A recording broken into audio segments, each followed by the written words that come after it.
the kingdom starts to shake. Dear friends, in the previous video, didn't we see Saul was preparing for his second battle? In today's story, we will see who Saul fought with and what happened after that. This time, it was the Philistines who came out to fight against Saul. The Philistines were always a headache for Israel. During the preparation for this battle, Saul's son Jonathan was with him. Saul chose 3,000 men of Israel. 2,000 were with Saul and 1,000 were with Jonathan. Jonathan defeated the garrison of the Philistines that was at Geba. When the Philistines heard of it, they mustered their troops like the sand on the seashore in multitude. When the men of Israel saw that they were in trouble, the people hid themselves in caves and in holes and in rocks and in tombs and in cisterns. It was during this time Samuel decided to offer a sacrifice to the Lord. It was something Samuel had decided earlier. Saul waited 7 days, the time appointed by Samuel. But Samuel did not turn up, and the people were also scattering from Saul. So Saul decided to offer the burnt offerings and the peace offering himself. But as soon as he had finished offering the burnt offering, Samuel came. What Saul did was foolish.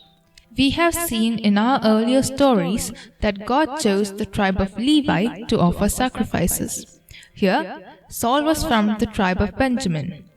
Even though he did not have the authority to offer sacrifices, Saul was brave enough to do that in pride that he was a king.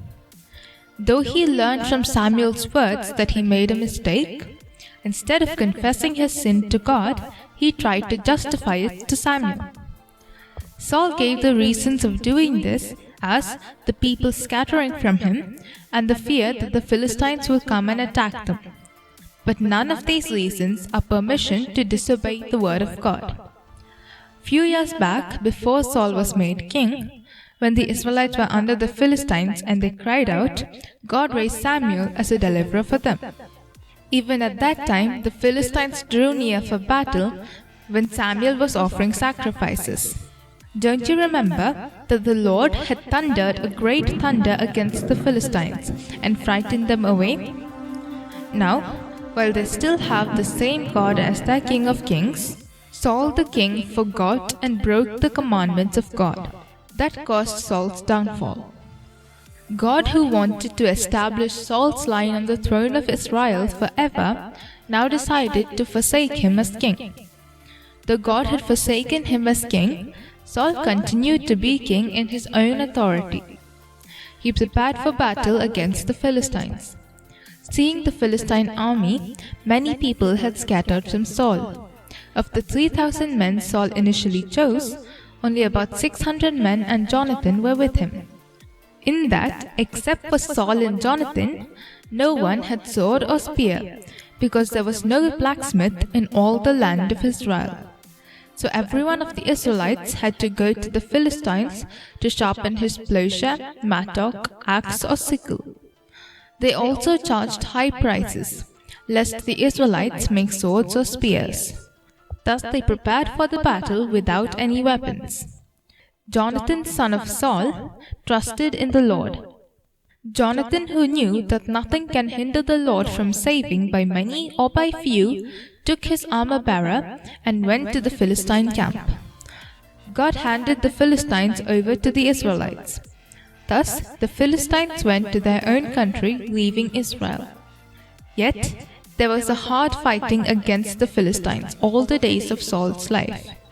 When Saul had taken the kingship over Israel, he fought against all his enemies on every side, against Moab, the Ammonites, Edom, and the kings of Zobah. He won all the battles. According to God's command, Samuel asked Saul to fight against Amalek. There was a reason for that. Long ago, when Israel came out of Egypt and were at Rephidim, they did not have water to drink. At that time, Amalek attacked the Israelites and killed those who were lagging behind. All these people had heard how God delivered the Israelites from Egypt and how he parted the Red Sea, and of him sending manna from heaven. That is why 40 years later, Rahab depended on the God of Israel and protected and showed kindness to the spies who came to her house. But the Amalekites did not fear God and came to fight against Israel. That day Israel fought against Amalek and defeated them under the leadership of Joshua. But it wasn't over yet. God commanded the Israelites through Moses that when they are living in prosperity in their promised land, they should wipe out the name of Amalek from under the sun. The Lord had noted this thing. He also commanded Moses to write that down as a memorial.